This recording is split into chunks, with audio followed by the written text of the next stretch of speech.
Napoleon Hill का कथन, जो कुछ भी मनुष्य का मन कल्पना कर सकता है और जिस पर विश्वास कर सकता है उसे वह प्राप्त कर सकता है, लगभग असत्य लगता है ना? अगर यह इतना आसान होता तो इतने सारे लोग कर्ज में डूबे, नफरत भरी नौकरियों में फंसे या असंतोषजनक रिश्तों में क्यों होते? यह स्पष्ट विरोधाभास हमें आश्चर्यचकित करता है, हमें सवाल करने पर मजबूर करता है। क्या हमारे विचारों और हमारे द्वारा बनाए गए जीवन के बीच कोई सीधा संबंध है? आइए इस प्रश्न का एक साथ पता लगाएं। क्या आपने कभी गौर किया है कि कैसे मन उन परिदृश्यों को बनाने में सक्षम है जो अक्सर हमारी वास्तविकता में प्रकट होते हैं? जब हम प्रयास करने से पहले ही असफलता की आशंका करते हैं, जब हम हार के, अपमान या नुकसान के दर्द की कल्पना करते हैं, तो हमारा मस्तिष्क पहले से ही हमारी भावनाओं और प्रतिक्रियाओं को प्रोग्राम करना शुरू कर देता है, जैसे कि असफलता अपरिहार्य है। सच्चाई यह है कि मस्तिष्क वास्तविक घटना को तीव्रता से कल्पना किए गए अनुभव से अलग नहीं करता है। इसलिए महान एथलीटों, उद्यमियों और नेताओं ने मानसिक अभ्यास को परिवर्तन के एक शक्तिशाली उपकरण के रूप में उपयोग करना सीखा है। उदाहरण के लिए, रोजर बैनिस्टर को पागल माना जाता था जब उन्होंने कहा था कि वे 4 मिनट से कम समय में 1 मील दौड़ेंगे, कुछ ऐसा जो उस समय के डॉक्टरों के अनुसार जैविक रूप से असंभव था। लेकिन उन्होंने केवल शरीर को ही प्रशिक्षित नहीं किया, उन्होंने मन को भी प्रशिक्षित किया। बार बार उन्होंने खुद को फिनिश लाइन पार करते हुए देखा, भीड़ को सुना, सांसों की आवाज को महसूस किया और अपनी नसों में दौड़ते हुए विजय को महसूस किया, जब तक कि 1954 में असंभव वास्तविकता बन गया। और सबसे दिलचस्प बात यह है कि उनकी उपलब्धि के बाद अन्य एथलीटों ने भी इस बाधा को पार कर लिया। जो बदला वह केवल मानव की शारीरिक क्षमता नहीं थी, बल्कि सामूहिक मानसिक प्रोग्रामिंग थी, जिसने इस उपलब्धि की व्यवहार्यता पर विश्वास करना शुरू कर दिया था। सफलता की कल्पना करने की यह शक्ति, जैसे कि हमने इसे पहले ही प्राप्त कर लिया हो, वही है जिसे नेपोलियन हिल ने मानसिक अभ्यास कहा था। जब आप जागते हैं और बकाया बिलों की चिंता करने के बजाय खुद को $50,000 के अनुबंध पर हस्ताक्षर करते हुए देखते हैं, कागज पर पेन को फिसलते हुए महसूस करते हैं, मुस्कुराते हैं और अपने ग्राहक का अभिवादन करते हैं, आपका शरीर इस तरह प्रतिक्रिया करता है जैसे कि यह पहले से ही वास्तविकता हो। अपनी आंखें बंद करके और खुद को पूर्ण स्वास्थ्य में चलते हुए, ऊर्जा से भरपूर, गहरी सांस लेते हुए और जीवन शक्ति के लिए आभार महसूस करते हुए कल्पना करें। आपका तंत्रिका तंत्र इसे सत्य के रूप में रजिस्टर करता है और शरीर और मन को सामंजस्य बनाने के लिए आंतरिक समायोजन शुरू करता है। न्यूरोसाइंस इस प्रक्रिया को न्यूरोप्लास्टिसिटी कहता है। मस्तिष्क की नई तंत्रिका संबंधों को बनाने और दूसरों को मजबूत करने की क्षमता भविष्य के व्यवहारों को निर्देशित करती है। भावनाओं से भरी प्रत्येक कल्पना इन तंत्रिका मार्गों को मजबूत करती है, जैसे कि हम एक मैदान में बार बार गहरे रास्ते बना रहे हैं जब तक कि वे प्राकृतिक मार्ग नहीं बन जाते। अपने जीवन के बारे में सोचें। कितनी बार आपने किसी सपने को छोड़ दिया क्योंकि आपने शुरू करने से पहले ही खुद को यह समझा लिया था कि यह असंभव है? कितनी बार आपने सफलता की संभावनाओं की तुलना में असफलता के परिदृश्यों पर अधिक विश्वास किया? अधिकांश लोग रोजाना इस शक्ति को बर्बाद करते हैं, लेकिन आप अपने मन को पूर्ण प्रोग्राम कर सकते हैं। अपनी कल्पना में खुद को काम पर किसी ऐसे व्यक्ति के रूप में प्रवेश करते हुए देखें जो मान्यता प्राप्त और सम्मानित है, हर कदम पर आत्मविश्वास महसूस करता है, अपने आप को वित्तीय लक्ष्यों को प्राप्त करते हुए, कर्ज चुकाते हुए और शांति से निवेश करते हुए कल्पना करें, जैसे कोई व्यक्ति जिसने पहले ही वित्तीय सुरक्षा और स्वतंत्रता प्राप्त कर ली है। मानसिक रूप से इन पलों का अभ्यास करने पर आपका अवचेतन उन्हें सत्य के रूप में स्वीकार करता है और अवसरों, धारणाओं और व्यवहारों को संरेखित करने के लिए चुपचाप काम करना शुरू कर देता है। यह उस समय होता है जब असंभव स्वाभाविक लगने लगता है।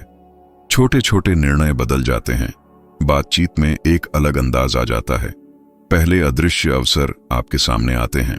यह ऐसा है जैसे मानसिक रूप से अपनी जीत का अभ्यास करके आप एक आंतरिक रडार को कैलिब्रेट कर रहे हैं जो उन रास्तों का पता लगाने में सक्षम है जो पहले से मौजूद थे लेकिन जिन्हें आप नहीं देख पा रहे थे। चुनौती सरल है लेकिन शक्तिशाली। हर सुबह इसे अभ्यास करने के लिए 7 दिन निर्धारित करें। एक लक्ष्य चुनें और जागने पर अपनी आंखें बंद करें और उस अनुभव को गहराई से जिएं जिसे आप पहले ही प्राप्त कर चुके हैं। वातावरण को महसूस करें, विवरण देखें, आवाज सुनें, भावनाओं को समझें। यह केवल कल्पना करने के बारे में नहीं है, बल्कि इसे वास्तविक होने की तरह जीने के बारे में है। शुरुआती असुविधा हो सकती है, शायद यह भी महसूस हो सकता है कि आप खुद को धोखा दे रहे हैं, लेकिन यह ठीक वही बिंदु है जहां परिवर्तन होता है। प्रत्येक पुनरावृत्ति आपकी नई पहचान के निर्माण में एक ईंट है। जब आप कम से कम उम्मीद करेंगे, तब आप वही जी रहे होंगे जो पहले केवल आपके दिमाग में था। डर सबसे अधिक लकवाग्रस्त करने वाली शक्तियों में से एक है। यह चुपके से घुसपैठ करता है। हमारे मन में फुसफुसाता है कि बेहतर है कि कोशिश न करें। पहला कदम उठाने से पहले ही हार मान लेना सुरक्षित है। कितने सपने पैदा होने से पहले ही समाप्त हो गए क्योंकि किसी ने सोचा कि वह असफल हो जाएगा। डर भ्रम पैदा करता है। छोटी छोटी बाधाओं को दुर्गम दीवारें लगती हैं, संभावनाओं को खतरों में बदल देता है और लोगों को वर्षों तक नीरस दिनचर्या में बंदी बनाए रखता है। लेकिन सच्चाई यह है कि असफलता सफलता के विपरीत नहीं है। यह उस रास्ते का हिस्सा है जो उस तक ले जाता है। जो लोग बड़ी उपलब्धियां प्राप्त करते हैं और जो स्थिर रहते हैं, उनके बीच का अंतर इस बात में है कि वे गिरावट से कैसे निपटते हैं। अब्राहम लिंकन इसका एक उदाहरण है। संयुक्त राज्य अमेरिका के सबसे प्रभावशाली राष्ट्रपतियों में से एक बनने से पहले उन्होंने कई अपमानजनक हारों का सामना किया। उनका व्यवसाय चौपट हो गया। उन्हें व्यक्तिगत दिवालियापन की शर्म का सामना करना पड़ा। उन्हें कर्ज चुकाने में 17 साल लगे। वे लगातार 8 चुनाव हार गए और उन्होंने अपनी प्यारी पत्नी के निधन जैसी विनाशकारी व्यक्तिगत त्रासदियों का सामना किया। कोई भी सामान्य व्यक्ति हार मान लेता, भाग्य को अक्षमता की अंतिम सजा के रूप में स्वीकार करता, लेकिन लिंकन ने इसके विपरीत किया। उन्होंने प्रत्येक असफलता को एक ऐसे पाठ के रूप में देखा जिससे उन्हें ताकत मिलती है। प्रत्येक हार को उस महान मिशन की अदृश्य तैयारी के रूप में देखा जो उनका इंतजार कर रहा था। डर मौजूद था, लेकिन उन्होंने इसे अपना जीवन नहीं चलने दिया। अपनी वास्तविकता को देखते हुए आपने इस मौन भय के कारण कितने अवसर गंवा दिए हैं। कितनी बार आपने कोई व्यवसाय शुरू करने, अपना करियर बदलने, कोई प्रोजेक्ट शुरू करने या किसी प्रतिभा को आवाज देने के बारे में सोचा है, लेकिन पीछे हट गए क्योंकि आपने उस आंतरिक आवाज को सुना जो कह रही थी कि यह इसके लायक नहीं होगा। डर आपको विश्वास दिलाता है कि कोशिश करने का दर्द कोशिश न करने के पछतावे से अधिक है, लेकिन सच्चाई यह है कि यह पछतावा धीरे धीरे मिटता है और किसी भी अस्थायी असफलता से बहुत अधिक समय तक रहता है। रहस्य डर के साथ अपने संबंध को बदलने में है। इसे दुश्मन के रूप में नहीं, बल्कि एक संकेतक के रूप में देखना है कि आप सही रास्ते पर हैं, क्योंकि हर चीज जो इसके लायक है उसके लिए साहस की आवश्यकता होती है। विज्ञान इसकी पुष्टि करता है।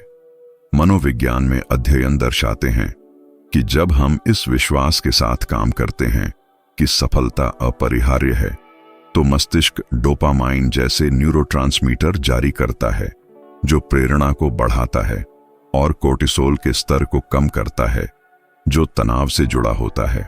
इसका मतलब है कि मानसिक रूप से यह मान लेने पर कि आपकी जीत केवल समय की बात है, आपका शरीर और आपका मन अलग तरह से प्रतिक्रिया करता है, जिससे आप चुनौतियों का सामना हिचकिचाहट के बजाय स्पष्टता से कर सकते हैं। बदलाव डर को खत्म करने में नहीं है, बल्कि इस आत्मविश्वास के साथ उसका सामना करने में है कि यह आपके परिणामों को परिभाषित नहीं करता है। सोचिए कि आपका जीवन कैसा होगा अगर प्रत्येक महत्वपूर्ण निर्णय के सामने आप खुद से पूछें, अगर मुझे पूरा यकीन हो कि मैं जीत जाऊंगा तो मैं कैसे काम करूंगा। इस सरल प्रश्न में अदृश्य बेड़ियों को तोड़ने की शक्ति है, क्योंकि यह ध्यान को असुरक्षा से आत्मविश्वास पर स्थानांतरित करता है।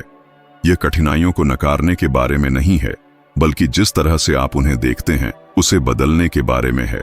बाधा असफलता का अग्रदूत नहीं रह जाती है, बल्कि एक पुल बन जाती है जो आपको महारत तक ले जाती है। और जब यह मानसिकता स्थापित हो जाती है तो आप समझते हैं कि प्रत्येक गिरावट में एक बड़े लाभ का बीज होता है। चुनौती इस विश्वास से कार्य करना शुरू करना है, मैं कोशिश करूंगा, या शायद एक दिन, जैसे कमजोर भावों को ऐसे कथनों से बदलें जो निश्चितता व्यक्त करते हों। मैं करूंगा, मैं पहले ही कर रहा हूं, यह अपरिहार्य है। ऐसा कहकर आप केवल खुद को समझाने की कोशिश नहीं कर रहे हैं, बल्कि सचमुच अपने मस्तिष्क को पूर्ण प्रोग्राम कर रहे हैं। समय के साथ आपके आसपास के लोग भी इस ऊर्जा को महसूस करते हैं। वे आपके रवैये, आपकी आवाज के लहजे, आपके निर्णयों में देखते हैं कि आप संदेह के साथ नहीं, बल्कि एक शांत और दृढ़ आत्मविश्वास के साथ चलते हैं। जब आप उसके बावजूद कार्य करते हैं तो डर अपनी शक्ति खो देता है और हर कदम पर आप जीवित प्रमाण बन जाते हैं कि यह केवल आपके मन द्वारा बनाया गया एक भूत था। केवल सफलता की कामना करना ही काफी नहीं है। किसी ऐसे व्यक्ति की पहचान ग्रहण करना आवश्यक है जिसने इसे पहले ही प्राप्त कर लिया हो। यह कहने में गहरा अंतर है कि कोई कुछ बनने की कोशिश कर रहा है और यह घोषित करना कि वह पहले से ही है। जब कोई व्यक्ति कहता है कि वह स्वस्थ होने की कोशिश कर रहा है, तो वह लगातार संघर्ष की स्थिति में रहता है। हमेशा किसी ऐसी चीज के पीछे भागता है जो दूर लगती है। लेकिन जब वह घोषित करता है कि वह एक स्वस्थ व्यक्ति है, तो उसके चुनाव, दृष्टिकोण और आदतें स्वाभाविक रूप से, बिना किसी प्रयास के, इस पहचान को दर्शाती हैं। परिवर्तन सतही परिवर्तनों तक सीमित नहीं है, यह मन के मूल तक पहुंचता है, वास्तविकता की हमारी धारणा को पूरी तरह से पुनर्गठित करता है। यह उन लोगों पर लागू होता है जो कोई ठोस सफलता का प्रमाण मिलने से पहले ही विजेता की तरह काम करना चुनते हैं। अंतरिक्ष दौड़, जिसमें संयुक्त राज्य अमेरिका सोवियत संघ से पीछे था, इस बात को बखूबी दर्शाता है। जॉन एफ कैनेडी ने चांद पर पहुंचने के प्रयास की घोषणा करने के बजाय दृढ़ विश्वास के साथ यह ऐलान किया कि अमेरिका उस दशक में चांद पर पहुंच जाएगा, न कि कार्य की आसानी के कारण, बल्कि उसकी अंतर्निहित कठिनाई के कारण। यह केवल एक राजनीतिक वादा नहीं था, बल्कि राष्ट्रीय पहचान का एक बयान था, जिसने पूरी राष्ट्र को आवश्यक तकनीक होने से पहले ही विजयी, अग्रणी की स्थिति में रखा। इस सामूहिक पहचान ने वैज्ञानिकों, इंजीनियरों और नागरिकों को अपनी क्षमता पर विश्वास करने के लिए प्रेरित किया, जिससे ऐसी उपलब्धियां हासिल हुईं जो असंभव लग रही थीं। नेपोलियन हिल ने भी इसी तरह का परिवर्तन अनुभव किया। जब एंड्रयू कार्नेगी ने उन्हें सफलता के दर्शन के अध्ययन और रिकॉर्डिंग के लिए दशकों समर्पित करने की चुनौती दी, तो हिल अभी तक एक मान्यता प्राप्त लेखक नहीं थे जिनके पास बड़े प्रभाव वाले प्रकाशन न हों। हालांकि चुनौती को स्वीकार करते हुए उन्होंने स्वयं को एक बड़े उद्देश्य के दूत के रूप में स्थापित किया। बाहरी सबूतों के बिना भी उन्होंने खुद को किसी ऐसे व्यक्ति के रूप में स्थापित किया जो दुनिया को धन और व्यक्तिगत उपलब्धि के लिए एक मार्गदर्शक प्रदान करने के लिए नियत था। इस पहचानगत निर्णय ने गरीबी, आलोचना और बदनामी के समय में उनका साथ दिया। यही पहचान थी जिसने ऐसी कृतियां उत्पन्न की जिन्होंने पीढ़ियों को पार किया और लाखों लोगों के जीवन को बदल दिया। हम जो पहचान चुनते हैं वह हमारे परिणामों को परिभाषित करती है। अगर हम खुद को कर्ज में डूबे हुए, सीमित और बदकिस्मत समझते हैं, तो हमारे सभी कार्य इस बोझ को दर्शाएंगे, इस स्थिति को मजबूत करेंगे। लेकिन समृद्ध, संगठित और सक्षम व्यक्ति की पहचान ग्रहण करते हुए, इससे पहले ही कि हमारे पास उसका भौतिक प्रमाण हो, हमारा व्यवहार बदलना शुरू हो जाता है। हमारी मुद्रा, हमारे शब्द, हमारे निर्णय इस नए दृष्टिकोण को दर्शाएंगे। खुद से पूछें, अगर मैं पहले से ही अपना सर्वश्रेष्ठ संस्करण होता तो मैं कैसे काम करता? मैं क्या कपड़े पहनता, किन लोगों से मिलता, किस तरह की बातचीत करता, क्या चुनाव करता? यह दिखावा करने के बारे में नहीं है, बल्कि हमारे वास्तविक यस्व से जुड़ने के बारे में है, जो डर और सीमाओं को पार करता है। जब हम अपनी वर्तमान वास्तविकता से बेहतर होने का नाटक करते हैं, तो मन असंगति में आ जाता है और इस असुविधा को दूर करने के लिए वह हमारी आंतरिक परियोजना के अनुरूप बाहरी वास्तविकता को समायोजित करने के लिए अथक प्रयास करता है। यहीं पर अवसर उत्पन्न होते हैं, रिश्ते बदलते हैं और जीवन हमारे पक्ष में साजिश करने लगता है। ऐसा इसलिए नहीं कि दुनिया बदल गई है, बल्कि इसलिए कि हमने अपनी धारणा को बदल दिया है। हमें अपनी इच्छानुसार कार्य करने से पहले बाहरी परिस्थितियों के बेहतर होने की प्रतीक्षा करने की आवश्यकता नहीं है। प्रक्रिया उलटी है। पहले हम आंतरिक रूप से वही बन जाते हैं जो हम चाहते हैं, फिर दुनिया प्रतिक्रिया करती है। यह परिवर्तन चाहने वालों के लिए एक महत्वपूर्ण सबक है। प्राप्त करने से पहले होना, जीतने से पहले कार्य करना, भविष्य की पहचान ग्रहण करना, इससे पहले कि वह वर्तमान में प्रकट हो। यही वह कुंजी है जो सपने देखने वालों और उसे पूरा करने वालों के बीच अंतर करती है। बहुत से लोग मानते हैं कि महत्वपूर्ण परिवर्तन महान क्षणों या भाग्य के प्रहारों में होते हैं, लेकिन जीवन मौन विकल्पों, छोटी आदतों और दैनिक दिनचर्या द्वारा आकार दिया जाता है। यही रहस्य है। बहुत से लोग अचानक बदलाव का सपना देखते हैं, लेकिन दैनिक अनुशासन के प्रभाव को कम आंकते हैं। अपनी क्रियाओं को वांछित पहचान के साथ जोड़ना। विंस लोम्बार्डी ने ग्रीन बे पैकर्स को संभालते समय इसे समझा, जो एक पराजित टीम थी जिसने पिछले सीजन में केवल एक ही खेल जीता था। जटिल रणनीतियों के बजाय उन्होंने दैनिक क्रियाकलाप लागू किए, जिन्होंने खिलाड़ियों के शारीरिक और मानसिक प्रदर्शन को आकार दिया। प्रत्येक विवरण, प्रशिक्षण से लेकर मैदान के बाहर प्रस्तुति तक, खिताब जीतने से पहले ही चैंपियन की पहचान को शामिल करने के उद्देश्य से था। परिणाम प्रभावशाली था। कुछ ही वर्षों में वह अविश्वसनीय टीम अमेरिकी फुटबॉल की एक शक्ति बन गई। यह सिद्धांत जीवन के किसी भी क्षेत्र पर लागू होता है। कार्य वातावरण को इस तरह व्यवस्थित करना जैसे कि हम पहले से ही नेतृत्व की स्थिति में हैं। वांछित पेशेवर स्तर के अनुरूप कपड़े पहनना, सीखने और चिंतन की दैनिक दिनचर्या स्थापित करना, ये सब अवचेतन को संकेत भेजते हैं कि हम पहले से ही लक्षित वास्तविकता में रह रहे हैं। मस्तिष्क इस नए पैटर्न को बनाए रखने के लिए नए कनेक्शन बनाता है। परिवेश और दिनचर्या व्यवहार को सीधे प्रभावित करती है। मन को कुछ सीमाओं के भीतर काम करने के लिए प्रोग्राम करती है। अराजक दिनचर्या मानसिक भ्रम को मजबूत करती है। सुव्यवस्थित दिनचर्या स्पष्टता और फोकस को मजबूत करती है। शुरुआत में बेचैनी और मिथ्या होने की भावना स्वाभाविक है, क्योंकि हमारा मन पुराने पैटर्न के आदी है। यह बेचैनी दर्शाती है कि हम एक नई पहचान बनाने के लिए एक पुरानी पहचान को तोड़ रहे हैं। एक संज्ञानात्मक असंगति की प्रक्रिया। हम जो करते हैं और जो विश्वास करते हैं, उसके बीच की विसंगति मस्तिष्क को इस विरोधाभास को समायोजित करने के लिए प्रेरित करती है। दृढ़ता के साथ मन नए व्यवहार को स्वाभाविक रूप से स्वीकार करता है, और जो पहले प्रयास की मांग करता था वह स्वचालित हो जाता है। देर तक सोने की आदत वाले व्यक्ति के लिए जल्दी उठना असंभव लगता है, लेकिन दिनचर्या बन जाने पर यह बलिदान नहीं रह जाता और पहचान का हिस्सा बन जाता है। यही बात पैसे का एक हिस्सा बचाने पर भी लागू होती है, भले ही वह केवल 10% या अपनी कमाई का 10वां हिस्सा ही क्यों न हो।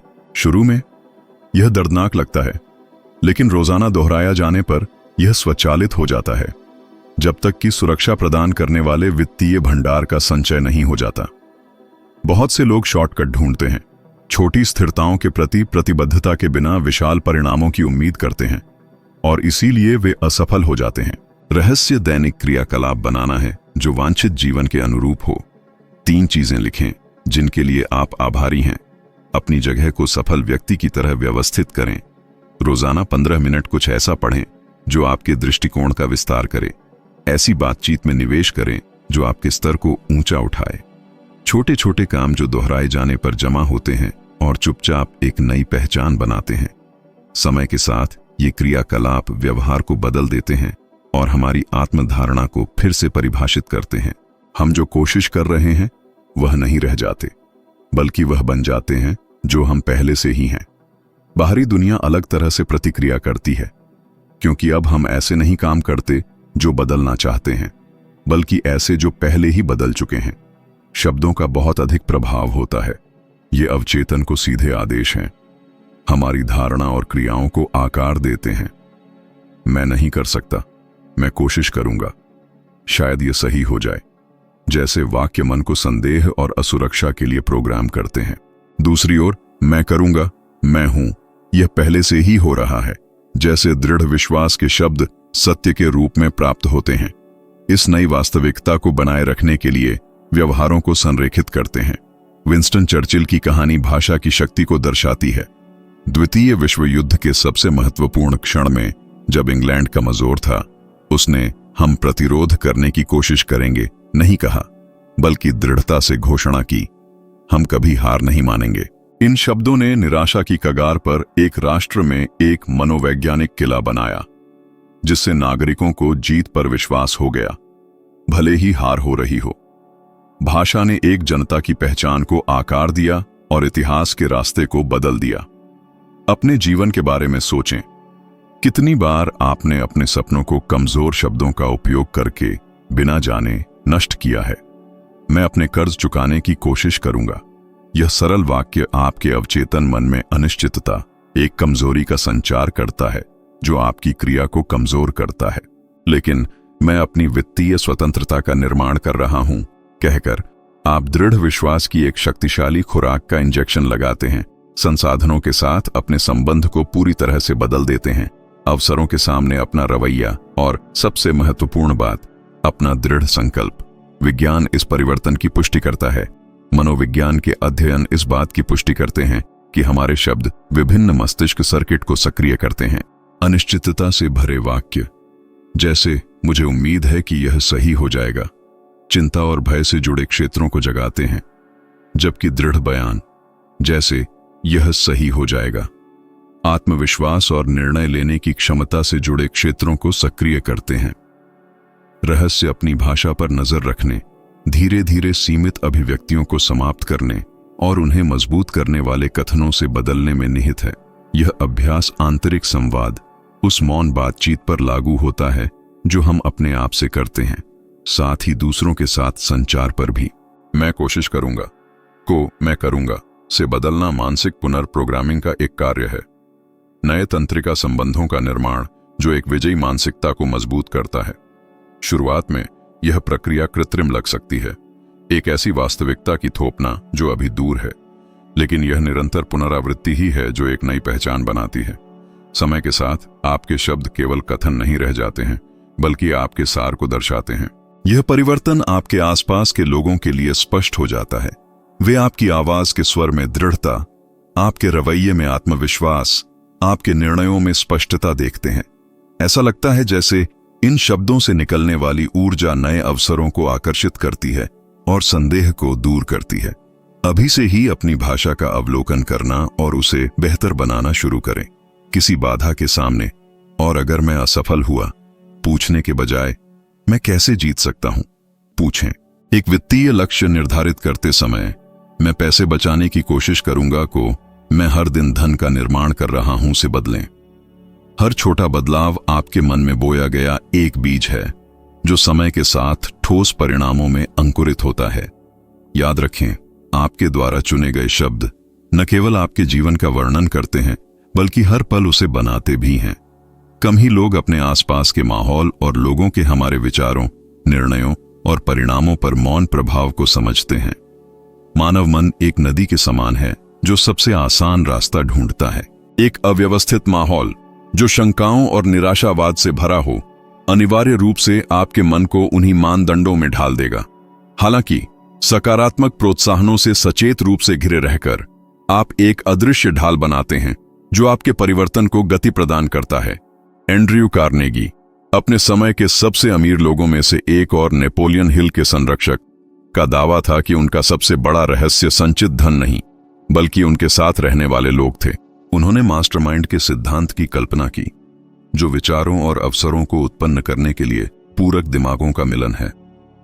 कार्नेगी ने बड़े दिमागों से घिरे रहने के लिए अमीर होने का इंतजार नहीं किया। उन्होंने ऐसा अपने साम्राज्य के निर्माण के दौरान किया, ऐसे माहौल में जो उनके सपनों को नहीं दर्शाता था। वे समझते थे कि पहचान को उपलब्धि से पहले आना चाहिए। अपने सामाजिक दायरे पर ध्यान दें। आपके आसपास के लोग अपनी राय, आदतों और मानसिकता के साथ काफी हद तक यह तय करते हैं कि आप क्या संभव मानते हैं। अध्ययन इस बात की पुष्टि करते हैं कि हमारी आय, स्वास्थ्य और खुशी उन 5 लोगों के औसत के करीब होती है जिनके साथ हम सबसे अधिक बातचीत करते हैं। आप अपनी क्षमता की कमी से नहीं, बल्कि जिस माहौल में आप हैं उससे सीमित हो सकते हैं। विश्लेषण करें, ऐसे कौन लोग हैं जो आपके दिनचर्या को सबसे अधिक प्रभावित करते हैं? क्या वे आपके भविष्य के दृष्टिकोण को मजबूत करते हैं या कमी के पैटर्न को कायम रखते हैं? यह सिद्धांत भौतिक वातावरण पर भी लागू होता है। आपका कार्यस्थल, आपका पहनावा, आपके आसपास की वस्तुएं, सब आपके अवचेतन को सूक्ष्म संदेश भेजते हैं। अव्यवस्था भ्रम को दर्शाती है, लापरवाह कपड़े कम आत्मसम्मान को दर्शाते हैं। उपेक्षित स्थान औसत दर्जे की स्वीकृति को मजबूत करते हैं। लेकिन अपने कार्यस्थल को एक उच्च प्रदर्शन वाले पेशेवर की तरह व्यवस्थित करके एक सम्मानित व्यक्ति के रवैये के साथ कपड़े पहनकर उन संसाधनों में निवेश करके जो आपकी आकांक्षाओं को दर्शाते हैं, आप एक ऐसा माहौल बनाते हैं जो आपके मन को उच्च स्तर तक ले जाता है। शुरू में ये परिवर्तन कृत्रिम, यहां तक कि असुविधाजनक भी लग सकते हैं। हालांकि यह असुविधा पुराने पैटर्न के टूटने का संकेत देती है। यह एक पौधे को अधिक उपजाऊ भूमि में प्रत्यारोपित करने जैसा है। शुरू में यह नए वातावरण को अजीब लगता है, लेकिन जल्द ही अधिक जोश के साथ फलता फूलता है। नकारात्मक बातचीत को रचनात्मक बातचीत से बदलने पर, ज्ञानवर्धक पुस्तकों और अनुभवों के संपर्क में आने पर, सम्मानपूर्वक उन लोगों से दूर रहने पर जो संदेह और निराशावाद को बढ़ावा देते हैं, यही होता है। यह एक दैनिक चुनाव है। यह सभी को त्यागने के बारे में नहीं है, बल्कि अपने दायरे का विस्तार करने के बारे में है। ऐसे संदर्भों की तलाश में जो वांछित भविष्य का प्रतिनिधित्व करते हैं। बाहरी वातावरण में हर छोटा बदलाव एक मौन अनुस्मारक के रूप में कार्य करता है कि आप क्या बन रहे हैं। धीरे धीरे यह माहौल आपकी नई पहचान का प्रतिबिंब बन जाता है। जब तक कि उच्च स्तर पर जीना स्वाभाविक नहीं हो जाता, आपका बाहरी जीवन उस आंतरिक छवि से पूरी तरह से मेल खाता है जिसे आपने विकसित किया है। यदि आप यहां तक पहुंचे हैं, तो इसका मतलब है कि एक आंतरिक ज्वाला निष्क्रियता को अस्वीकार करती है। साझा किया गया प्रत्येक उपदेश सैद्धांतिक नहीं, बल्कि व्यावहारिक है, जो आपकी वास्तविकता को अब भी बदल सकता है। यह एक बहुत बड़ी यात्रा का केवल एक चरण है। आपका विकास जारी है और अगला वीडियो इस यात्रा को गहराई से दिखाएगा। यह दर्शाता है कि आप जिस जीवन के लायक हैं, उस ओर एक कदम कैसे बढ़ाया जाए। अभी देखें, क्योंकि मैं वास्तव में आपके परिवर्तन के प्रति प्रतिबद्ध हूं। आपकी उपस्थिति के लिए धन्यवाद, और मैं आपको अगले वीडियो में आपसे मिलने की उम्मीद करता हूं, ताकि हम मिलकर आपके बेहतर संस्करण के निर्माण में आगे बढ़ सकें।